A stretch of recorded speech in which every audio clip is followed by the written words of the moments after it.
Now, a couple of days ago, I put out a tweet asking for you to send me your wildcard drafts. And now, I'm going to rate them.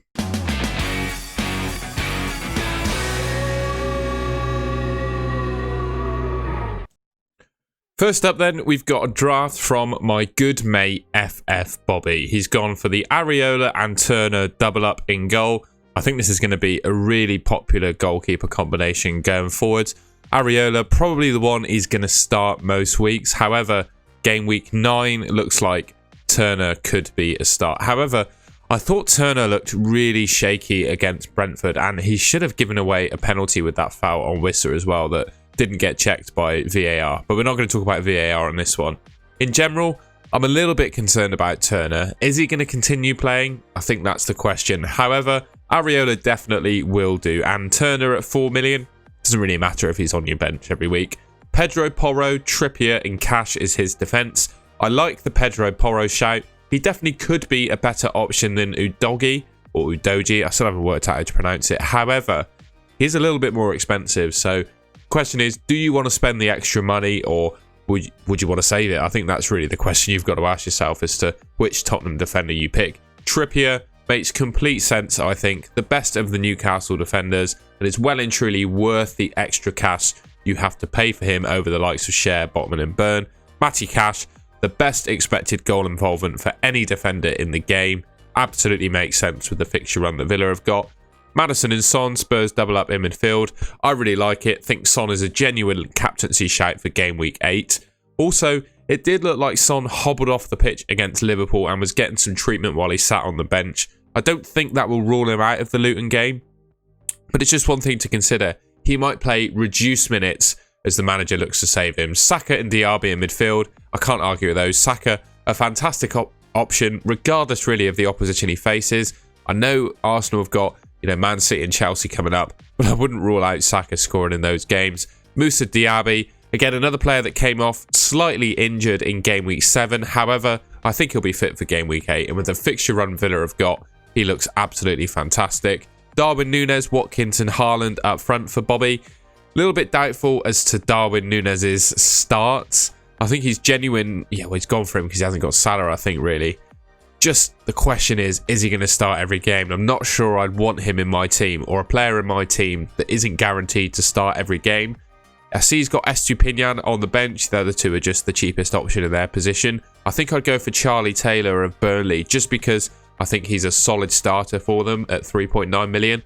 Estupinian, it's a lot of cash to be spending on a defender that's probably going to be benched for the next couple of games. And the question is, how good is he really? I know he's done really well from an attacking perspective, but Brighton defensively have looked really suspect, and just not too sure about Estupinian. I've been a bit critical of this draft, but overall, I really like it, Bobby, and I've given you a 9 out of 10 rating. Next up, we've got Commander FPL, and can you tell this guy supports Bournemouth? I'm only joking, really, because Neto and Solanke, I think, are fantastic options going forward. I'm not going to talk in too much detail about the players that previous teams have had in them, but Neto in goal for Bournemouth, I think, could be a really nice hidden option. And I know he supports Bournemouth, but genuinely, he is a good option. He makes saves. Bournemouth, decent defensively, so I don't think this is the worst goalkeeping choice in the world. And of course, you've got Areola on bench as backup. Everton and Wolves, you could potentially play Neto for. Areola could come back in for the Everton game, or of course, you could stick with Neto while he plays Burnley. Schär, Udogi, Cash in defence, absolutely fantastic. Schär, I think it makes sense to go with him if you've not got the cash for Trippier, because Botman is out for the next month. Maddison, Saka, Salah and Son in midfield. Obviously, he has managed to squeeze Salah in, whereas the previous draft hadn't. Really like that. I think Salah is a very consistent returning player across many seasons, and of course this one, you know what you're getting with Mo Salah. I think in game week 8 as well, him and Son are both genuine captaincy options over Haaland, and Commander's going to need it because he doesn't have Haaland in this team. Solanke, Watkins and Alvarez up front. I've given this team a 7.5 because it doesn't have Haaland, and I think he spent a little bit too much on the bench. With the amount he spent on the bench, I think you may as well have Erling Haaland. He's got Robertson, Burn and Diaby on the bench. And I think it just creates too much of a headache for me. Week on week, you're going to be questioning yourself as to who you start in this team. And I think going for Erling Haaland, I know it sounds a bit counterintuitive. you reduce your benching headache by going for Erling Haaland. But I think having a benching headache week on week in FPL is just, it's so painful to deal with from my experience. So I'd rather spend the extra cash on Haaland. Maybe keep Solanke if you fancy him, but do Alvarez to Haaland and then just spend a little bit less on your bench so you don't have to worry about who's making your starting 11 every week. Next up then, we've got Eddie O'Rourke. I hope that's how you pronounce your name. Apologies if I've messed that up. I really like this team. It ticks all the boxes for me in terms of most players that I'd want to fit in. And of course, he's got Salah and Haaland in there as well. Turner and Areola double up in goal. Makes sense. Trippier, Udogie and Cash. I think personally my 3 favourite defenders. Maddison, Diaby, Neto, Salah and Bowen in midfield. Obviously, there is a lack of Heung-min Son in here, which would worry me, particularly with Game Week 8 in mind. However, the injury that he did pick up against Liverpool, it might mean he plays at a slightly reduced capacity, so potentially you could go without him. Neto is the player. Technically, I think he's gone in to replace Son or, of course, Bowen as well. I really like Neto. He's got a really good run of form in recent fixtures. Villa and Bournemouth could feasibly return in those games. Newcastle one's a little bit tough, but he does have some cover on the bench should he not want to start him. Jared Bowen, fantastic option. He really is putting up the consistent numbers we saw of him a couple of seasons ago. I really like the fixture run they've got coming up as well. Yes, Newcastle, on the face of it, could be a difficult fixture. However, without Botman in their defence, I think they are greatly weakened, which I didn't mention in previous drafts. I saw the guy previously had Share. How many clean sheets are Newcastle actually going to keep without Botman in their team? They started the season not keeping a whole lot of clean sheets, and I don't think Botman was starting then. So there's a trend with Botman being in the team and Newcastle keeping clean sheets for me. So we'll see what happens there. Bowen, though, regardless, is a fantastic option.